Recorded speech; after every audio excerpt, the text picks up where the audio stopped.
Olá pessoal, seja bem-vindo à primeira aula de robótica básica. A primeira aula vai ser sobre LED. O motivo de escolher LED é que é um dos materiais mais básicos da robótica. Alguns materiais básicos que eu vou falar vão ser o resistor, bateria, jumpers, potenciômetro, placas, um exemplo é o Arduino Uno. Mas nesse vídeo só vamos focar no LED. O que é um LED? O LED significa diodo emissor de luz.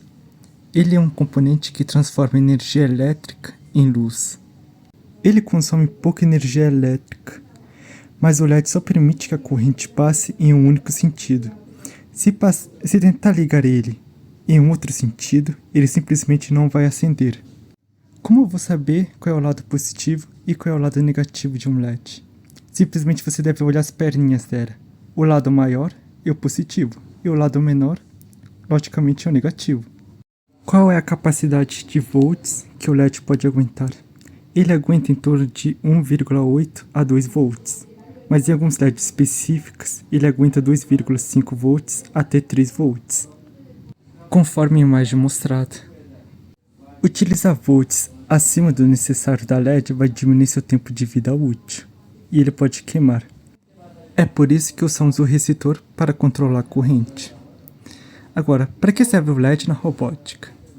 Utilizamos LED verde para indicar que o robô está ligado, e utilizamos o LED vermelho para indicar quando tem algum erro do sistema ou algum erro na programação. Utilizamos o LED amarelo para indicar para a falta de energia. Também utilizamos outras coisas, como sinalização e os sensores. Como é o LED por dentro? A cabana externa dele tem resina. Essa resina serve como uma proteção externa transparente para o LED. A outra coisa que ele tem é a cavidade reflexiva. Ela serve para envolver uma fonte de luz e direcionar ela. E simplificando, ele reflete a luz para frente, enquanto amplifica ela. O chip semicondutor, ele funciona como o cérebro do dispositivo elétrico, controlando o fluxo de corrente elétrica, processando as informações recebidas. O fio de ligação, ele conecta o chip aos terminais.